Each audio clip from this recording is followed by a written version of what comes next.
Meus irmãos, a paz do Senhor seja convosco. A gente ouve tantas e tantas vezes, não é mesmo? Principalmente em dias de festividade da nossa cruzada espírita suburbana. E eu tenho certeza que quando a gente diz a paz seja conosco, é que realmente estamos desejando a paz do Senhor.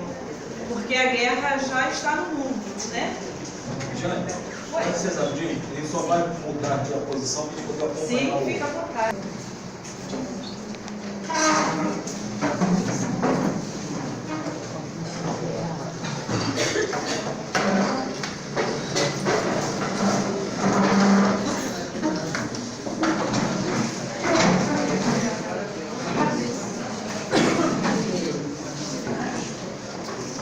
Todos acomodados na paz do Senhor. Então, como a gente ia dizendo, né, a guerra já está aí no mundo. Mas a gente não pode esquecer que o mundo é feito por cada um de nós. E se a guerra está no mundo, a guerra começou em nós. E se um dia nós tivermos a ousadia de começar a guerra, nós temos que ter agora coragem para começar a paz. Porque o mundo vai ser um mundo de paz. Quer nós queiramos, quer não. Poderemos habitar esse mundo de paz, poderemos ser levados a outros mundos, onde ainda teremos de degladiar muito ainda com a nossa própria ignorância e com a nossa própria má vontade. Porque, segundo os Espíritos nos informam, bastaria um pouquinho de boa vontade e a gente conseguiria ir, contra as nossas más tendências. Então, meus irmãos, a princípio eu quero dizer que estou muito feliz de estar aqui estarmos reunidos todos em nome de Jesus nessa casa, onde não tem como não nos lembrarmos do nosso irmão José Carlos, que por tantos anos dirigiu essa casa. Hoje, enquanto estivemos trabalhando, para montar um estudo, a lembrança do nosso irmão veio à nossa mente. E como eu estou na cruzada, para quem não me conhece, Jane, muito prazer, Ciné? Eu estou na cruzada desde a reencarnação passada. Mas não é privilégio, não. É porque eu não atendi, eu tive que voltar. E eu estou tentando, dessa vez, fazer o melhor para continuar na cruzada assim.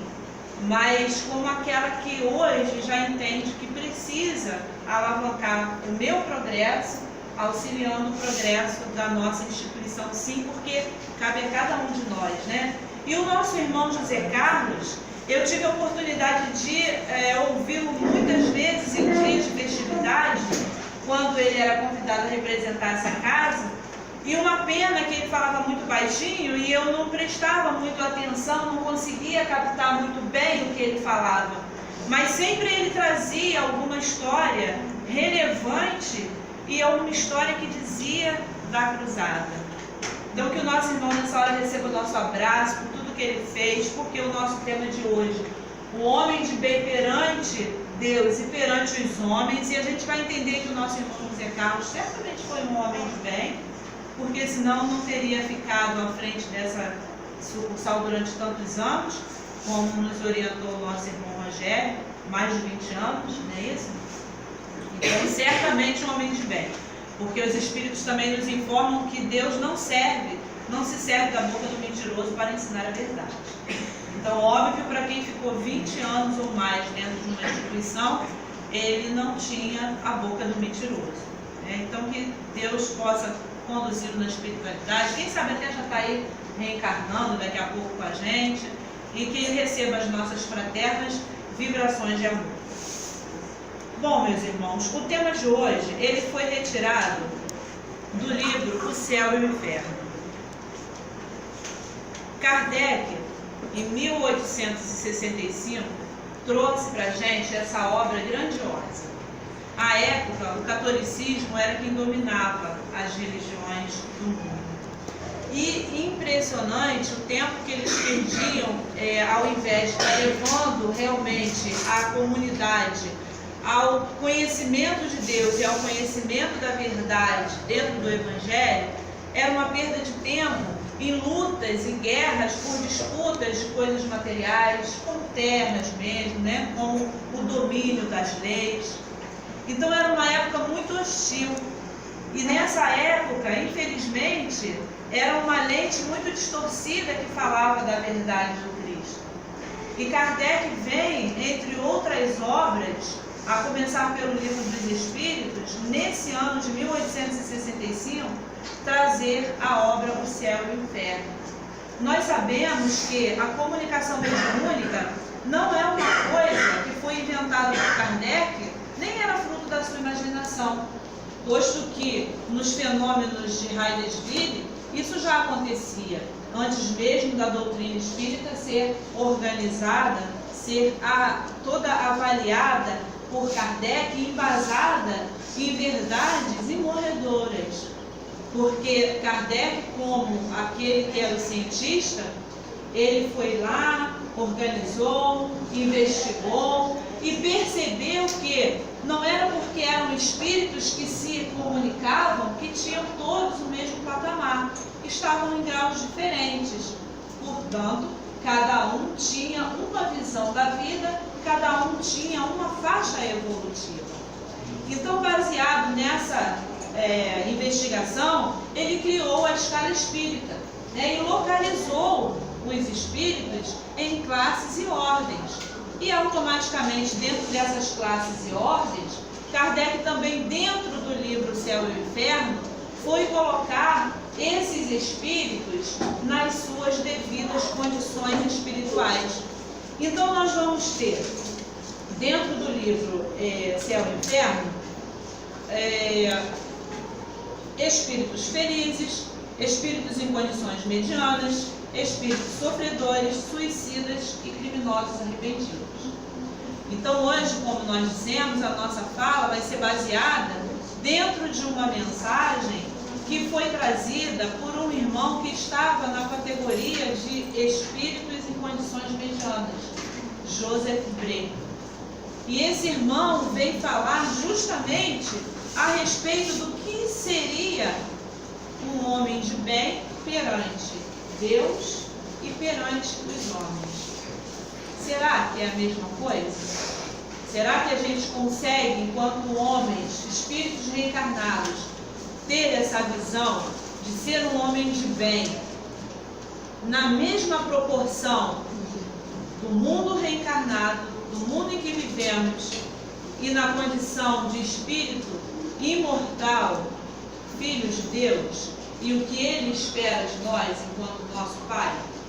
Então hoje a gente vai tentar abordar um pouco melhor essa questão com um olhar para dentro de nós mesmos, porque Ele não está falando de ninguém senão de nós próprios. Então a gente começa falando, pode ter, por favor, Marcelo? Só apertar a setinha do ladinho. Isso. É uma mensagem desse espírito para a sua neta. Ele morreu em 1840, ou melhor, ele desencarnou em 1840. Em 1862, a sua neta fez essa evocação para que ele pudesse esclarecer a ela sobre a sua condição enquanto espírito desencarnado. E ela pergunta: caro avô, podeis dizer-me como vos encontrais no mundo dos espíritos, dando-me quaisquer pormenores úteis ao nosso progresso? Ou seja, a gente já vê aí que não há uma curiosidade, há uma vontade de aprender para progredir. Entre outras coisas, o nosso irmão responde: sofro, mas não como poderias imaginar. É o desgosto de não ter melhor aproveitado o tempo aí na Terra. Então, a gente dá uma paradinha aqui e volta lá em André Luiz, no livro Missionários da Luz, quando o orientador Manassés instrui a André Luiz a respeito de uma coisa impressionante. A frase completista, a palavra completista. Então ele vem dizer que nós não somos espíritos completistas, que nós desperdiçamos 50, 60, 70 e até mais % da nossa reencarnação com coisas muito fúteis, com desgastes desnecessários. necessários. A nossa objetividade enquanto espíritos reencarnados é de crescer, é de evoluir, é de elevar a nossa condição, é de poder proporcionar ao futuro um ambiente onde vamos poder habitar em que a paz esteja presente. Então, lá ele explica essa condição. Nós não somos espíritos completistas. E o que é isso? Nós não completamos a nossa reencarnação. Nós não completamos o nosso programa reencarnatório. Cada um de nós tem o seu programa. Cada um de nós tem o seu orientador espiritual, o seu guia protetor e, acima deles, o seu anjo guardião. E com toda essa bagagem, era para sermos os feras, CDFs, alunos, né, muito bem qualificados. Porque o nosso anjo guardião é aquele espírito que está um pouco mais acima dos espíritos protetores. E creiamos, ele está ao nosso lado. E por que não fazemos então o que deveríamos fazer? Por que perdermos tempo quando temos esse professor que está ao nosso lado, nos orientando a todo tempo? Então, o que mais esse irmão lamenta é o que todos nós vamos lamentar. É a perda de tempo. A gente gasta nosso tempo, muitas vezes em coisas fúteis, podendo estar aí se engrandecendo. Então ela pergunta, como? Pois não viveste sempre honestamente? Ele responde, sim, no juízo dos homens. Mas há um abismo entre a honestidade perante os homens e a honestidade perante Deus. Isso é um espírito em condição mediana, não vamos nos esquecer. É um espírito que já está com um pouco mais de elevação. Nessa escala do livro do Céu e Inferno, vem logo após os espíritos felizes. Então a gente vai dar todo o crédito ao nosso irmão, porque ele está falando de um patamar de conhecimento que nós ainda não alcançamos. Então, quando ele fala a respeito disso, ele vai falar que um homem, perante aos homens, ele é honesto quando ele cumpre a lei da terra. Mas, coisa interessante, nem sempre a lei da terra é aquela lei de honestidade. Não é pelo fato de nós estarmos reencarnados apenas cumpridores dos deveres civis das nossas leis que regem o nosso mundo, que somos verdadeiramente honestos, nem elevados diante de Deus. E aí, quando ele fala dessas leis, ele vai dizer que muitas vezes aquele que está ali cometendo algum gesto, não em massa para a coletividade, não fazendo mal aos seus irmãos em coletividade, mas lá no particular, a um ou a outro, exercendo alguma coisa que a lei estabelece que ele esteja certo para fazer, ele muitas vezes está contribuindo para a infelicidade de um ou de outro, ou de alguns, ainda que minoria. Então, nós vamos ver que a imagem é forte e a espiritualidade me diz que nós não estamos aqui apenas em festa, porque foi por conta das nossas grandes festividades que nós esquecemos de Deus e cometemos muitas coisas que não precisávamos cometer. Então era necessário que a gente relembrasse que a escravidão foi uma situação dolorosíssima para espíritos muito comprometidos com a lei divina e que escolheram passar por uma expiação qual a escravidão, mas era legal. O dono do escravo, ele dispunha dele da maneira como ele achava melhor. A história da escrava Anastácia, ela passou o resto da vida com essa máscara de ferro porque ela se negou a se deitar com seu senhor e queria se preservar virgem. Sofreu muitos castigos e acabou desencarnando jovem ainda.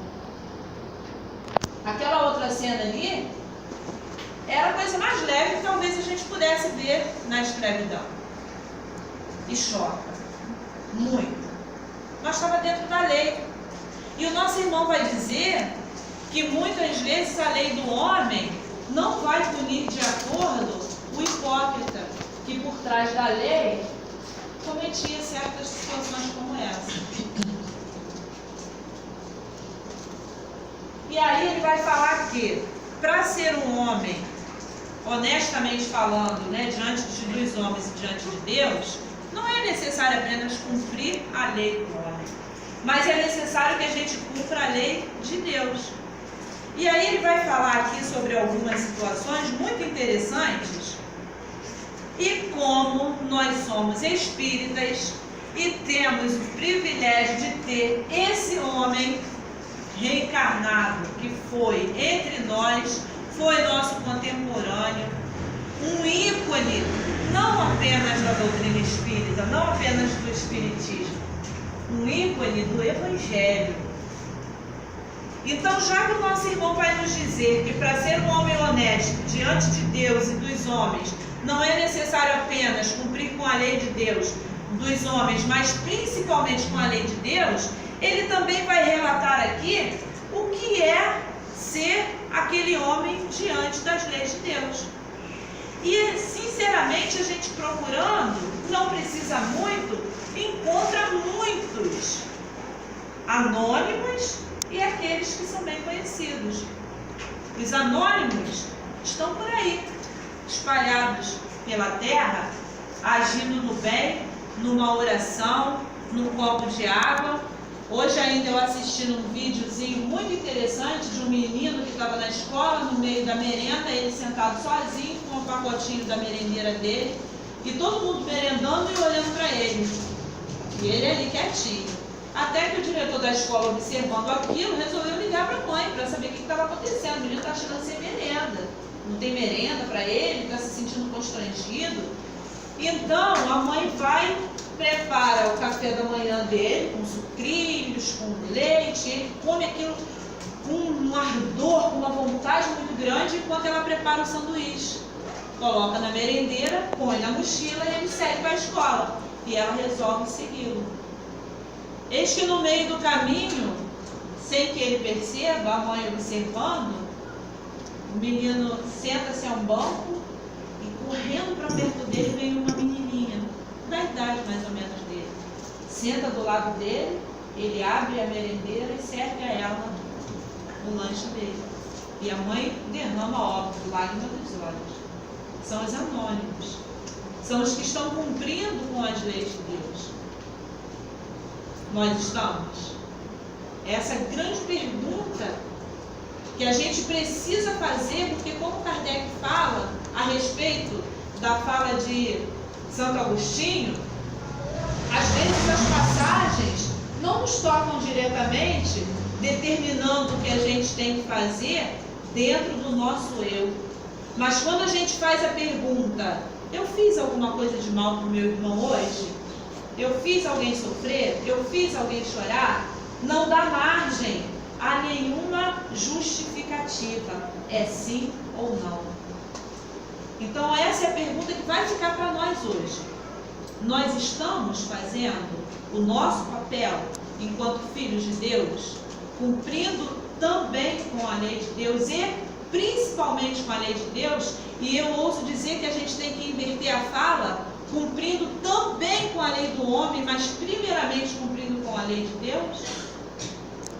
Então ele vai dizer que para cumprir a lei de Deus é necessário que se consagre a existência ao bem, ao progresso dos seus semelhantes, aquele que é animado de um zelo sem limite for ativo na vida, ativo no cumprimento dos deveres materiais, ensinando e exemplificando aos outros o amor ao trabalho, ativo nas boas ações, sem esquecer a condição de servo ao qual o Senhor pedirá contas um dia no emprego do seu tempo.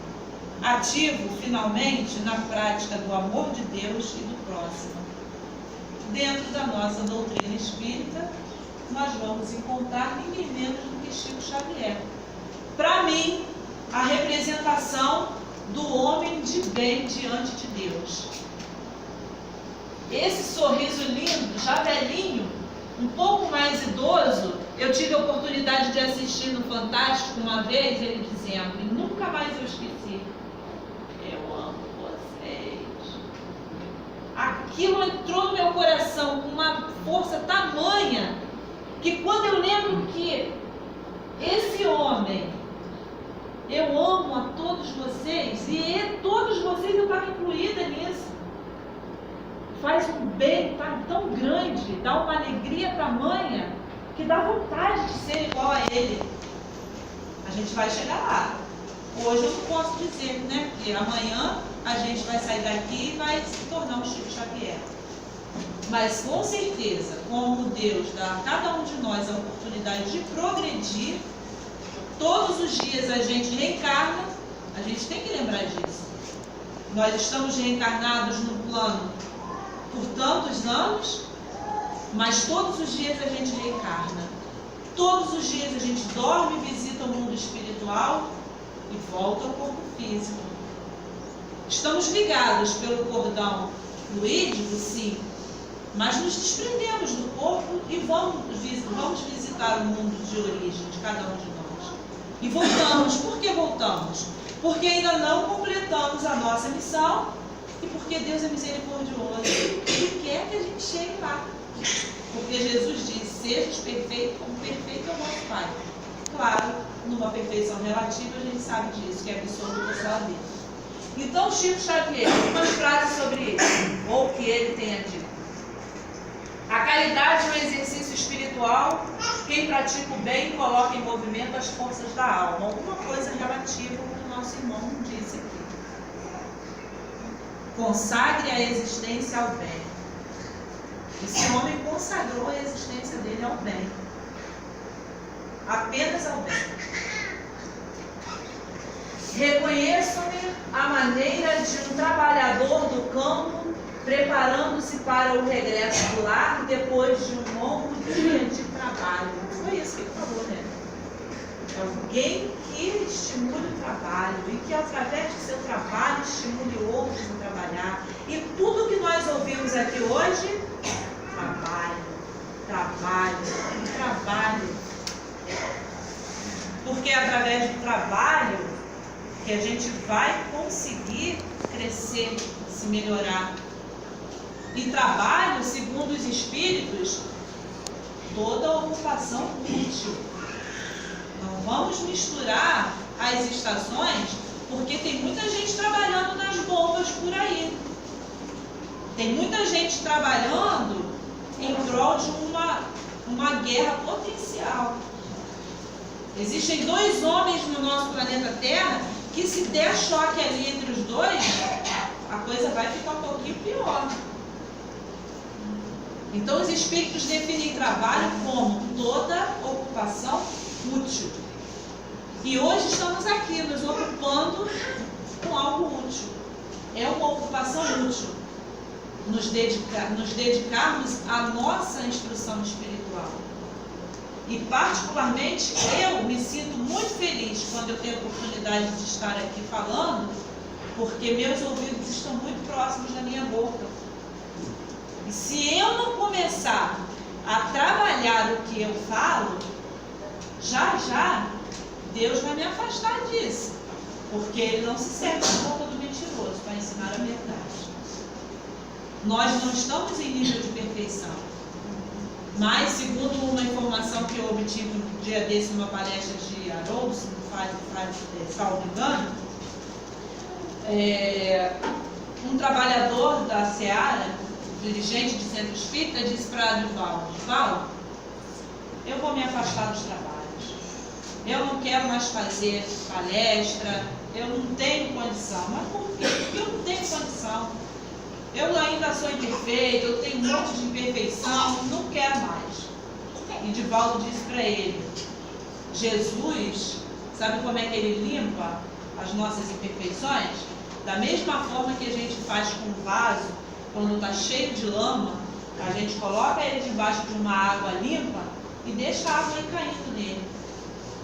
Dependendo da força da água, daqui a pouco aquela água do balde, do vaso suja vai sair e a gente vai começar a ver água limpa.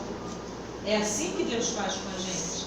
É assim que Jesus nos dá a oportunidade de estar aqui, na direção geral de uma instituição, na direção de uma sucursal, no momento de fala. Por quê? Porque a água suja que está aqui, ela vai sendo eliminada através desse jogo.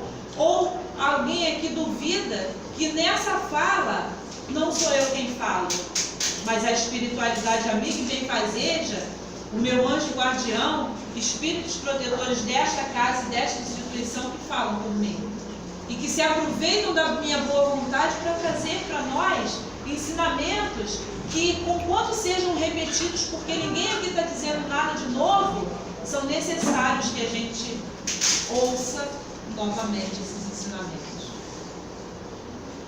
Então, meus irmãos, Chico Xavier, lá no finalzinho, como ele coloca aqui, exemplifica aos outros o amor ao trabalho, ativo nas boas ações, sem esquecer a condição de servo ao qual o Senhor pedirá contas um dia de emprego do seu tempo. Foi isso que ele fez, né? Ele empregou o tempo dele. Então, ele não empregou o tempo dele só à sombra do abacateiro.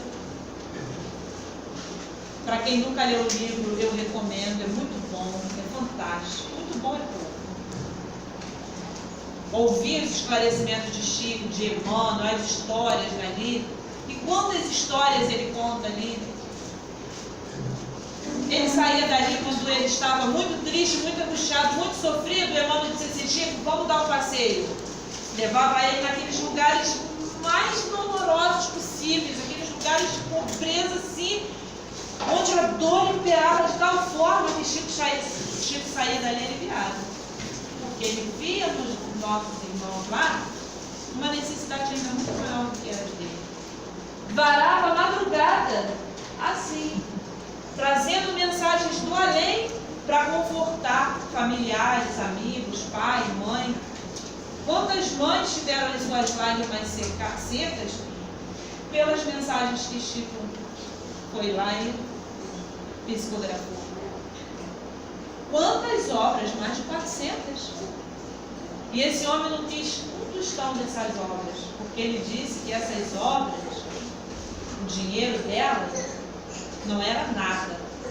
E se ele aceitasse qualquer tostão que fosse desse dinheiro, dessas obras, ele valeria menos que nada.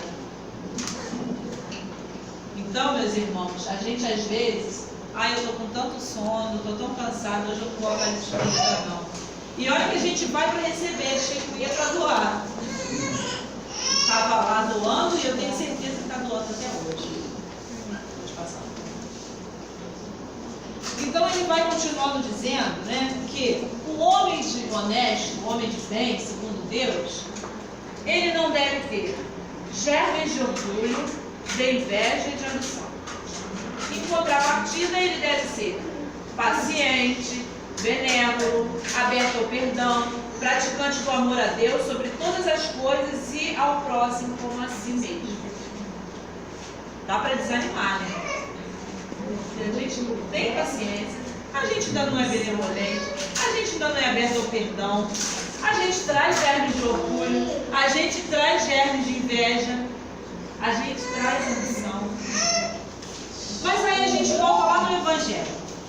A gente vai lá em João, capítulo 6, versículos de 1 a 15. Lá João vai narrar a história de Jesus, onde ele distribuiu pães e peixes.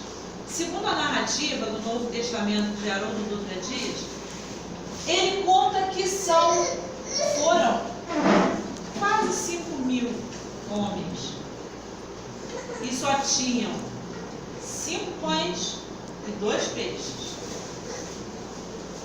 Todos se alimentaram, ainda sobrou 6 peixes. A gente não veio aqui para tentar saber como é que Jesus fez isso, que a gente não tem condição mínima, né, para isso. Porém, tem uma representação muito simbólica nisso, mas muito real na nossa vida. Os 5.000 homens representam as nossas imperfeições. Vamos dizer que são só 5.000, né, para a gente não desanimar muito. Os 5.000 homens representam as nossas nossas 5.000 imperfeições. E os 2 peixes e 5 pães representam as nossas virtudes. Mas a gente vai lembrar que Jesus é o multiplicador. E se ele multiplicou 5 pães e 2 peixes para 5.000 homens, ele vai multiplicar os nossos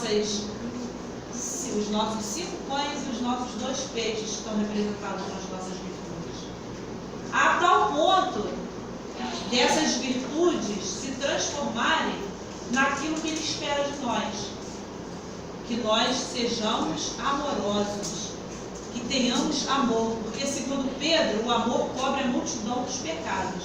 Então Jesus vai transformar tudo isso, essas 5.000 invirtudes que nós temos, em paciência, em benevolência, em perdão, em prática do amor de Deus sobre todas as coisas, do próximo como a nós mesmos.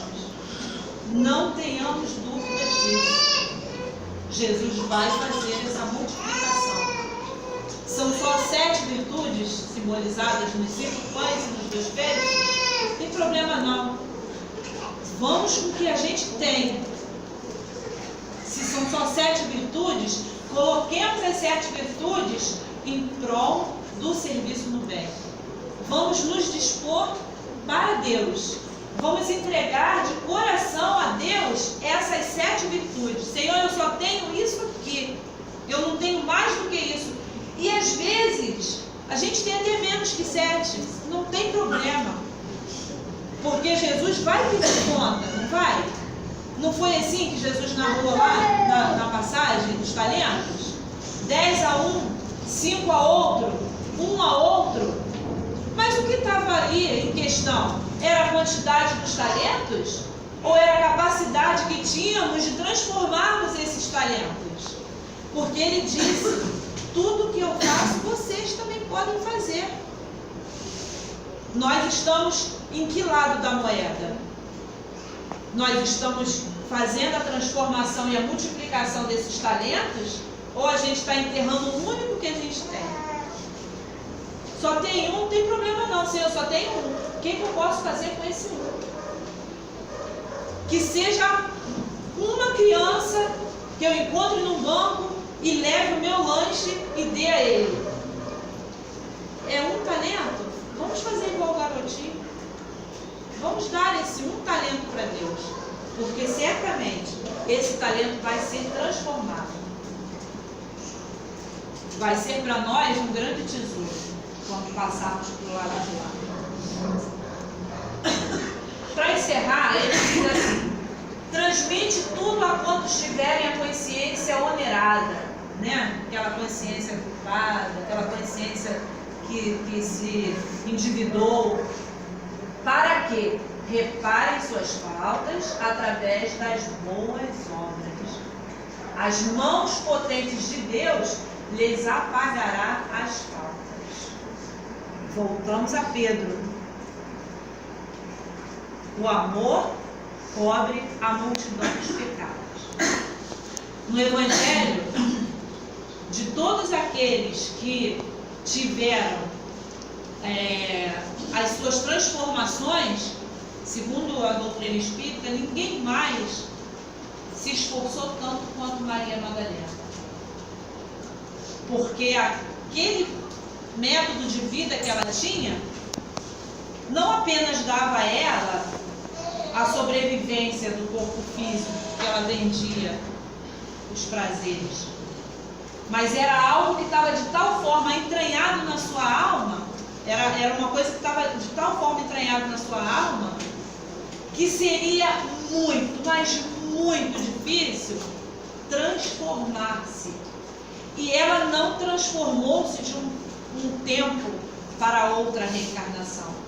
Nós vamos nos lembrar que Jesus, quando visitou Maria de Madalena, quando ela conheceu a Jesus, imediatamente, não foi amanhã nem na próxima reencarnação, imediatamente Maria de Madalena transformou-se numa outra pessoa e se colocou como um homem de bem diante de Deus. Mas e os pecados dela? O amor cobre a multidão dos pecados. Ela amou tanto que ela ia junto dos leprosos depois que Jesus morreu e ninguém a admitia, porque era uma mulher e era inadmissível uma mulher estar no meio dos homens e pregar o Evangelho, ser um discípulo. Então, se sentindo sitiada na solidão, Maria Madalena foi buscar nos leprosos, no vale dos leprosos, algo que ela pudesse fazer. E ela fez. E todos os dias ela falava de Jesus aos leprosos. E todos os dias ela dizia, se referindo, aos leprosos. E teve um dia que ela disse, nós, os leprosos, que ela já estava com a lepra contraída. E foi a lepra que limpou Maria Madalena. Foi a lepra que rasgou todo o seu corpo, que deixou ela transformada, não apenas no espírito. Seu físico perdeu a beleza, mas o seu espírito ganhou. E quando ela desencarnou, não foi ninguém menos do que o nosso querido Mestre Jesus quem a recolheu nos braços. Então não importa o que nós fizemos de hoje para trás. Somos espíritos imperfeitos, estamos num mundo de prova e expiação. Um mundo onde a dor impera, onde o mal sobrepuja o bem ainda, mas estamos em franco progresso, em franca transformação. E vamos aproveitar para daqui para adiante, não importa o que quer que tenhamos feito, de mal, de ruim, de sujo, vamos nos compreender como espíritos imperfeitos, sim, mas vamos assumir com Jesus o comprometimento de daqui para adiante sermos melhores, sermos Maria de Madalena, sermos Pedro, que não se permitiu morrer como Jesus morreu. Morreu na cruz, mas de cabeça para baixo, porque ele não era digno de ter uma morte como a do Cristo, como a do Mestre. Então não importa o que a gente fez ontem, o que a gente pode fazer amanhã? O que a gente pode fazer agora? O que cada um de nós está pensando agora? A gente pode mudar esse pensamento e começar essa transformação agora. E contar com os amigos espirituais, com os anjos guardiães, com os espíritos protetores, porque eles certamente vão se rejubilar no dia em que nós decidirmos fazer da nossa vida o sim, sim, não, não. Mas só tem um que pode nos ajudar nessa transformação, e esse um é Jesus. Nós não temos como fazer como ele ainda. Ele é o nosso guia e o nosso modelo. Mas Chico Xavier representou ele enquanto esteve aqui. Eu não posso fazer como Jesus ainda, mas eu posso fazer como Chico, como Madre Teresa de Calcutá, como Irmã Dulce, como Divaldo, como Haroldo, como Rossandro, como Alberto Almeida, como nosso irmão Rodrigo, como nosso irmão Rafael, como cada um de nós que pode se dispor a fazer alguma coisa. Então, meus irmãos, Jesus é o nosso guia e modelo, mas ele deixou em nós o exemplo de como fazer. E se a gente começar a seguir a ele, daqui a pouco tem alguém seguindo a gente. Pode ter certeza disso. E sem saber, num dia em que eu me dispus a fazer uma exposição onde nosso irmão, que hoje é presidente da nossa instituição, estava, eu falei algo inspirada com toda certeza pela espiritualidade, que tocou o coração dele. Então eu posso fazer isso com mais frequência. Eu posso levar alguma coisa boa para alguém. E se o que eu sei fazer de bom é isso aqui, para mim, que me ajuda, que me esclarece, que me orienta, por que não aceitar o convite e trazer Jesus para perto de mim e aproveitar esse momento para perto de todos nós? Então nós vamos ver assim, para a gente encerrar um videozinho bem rapidinho. Eu quero pedir os irmãos que prestem bem atenção, porque tem umas frases e a gente precisa ler. E às vezes, né, precisa ter um pouquinho de atenção para a gente poder se situar nas frases. Vamos dar o vídeozinho. Pode clicar em cima, por favor. Não, por favor. Deixa eu colocar. Só um minutinho.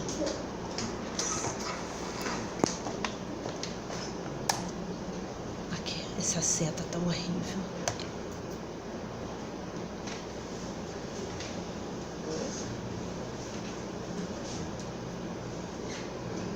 Desconectou aqui alguma coisa. Aqui. Foi ali o Data Show desligou. Eu acho que eu esbarrei sem querer aqui. Agora tem que esperar um pouquinho que vai. Ele reinicia? Ah, vai esquentar de novo a lâmpada para poder aparecer.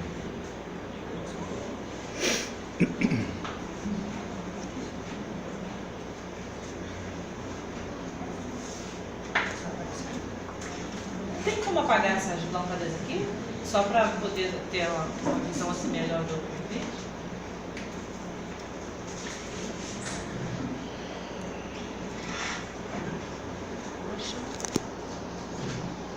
Eu acho que esse vídeo é muito importante da gente ver, porque ele no meu computador eu já usei outras vezes e hoje para eu conseguir encaixá-lo nessa palestra, só a espiritualidade para me dizer que eu tive que ir ali, que vir lá, que vir cá para conseguir trazer ele de volta para cá, porque ele estava aqui e não entrava de jeito nenhum. E justamente na hora do... esperar. Quando a lâmpada parar, esperar ele vai, né? Tá. Tá, então é só dar um...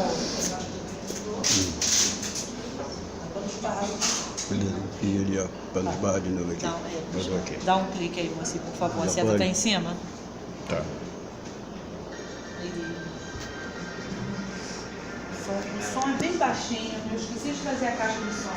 Mas vamos nos focar aqui no vídeo.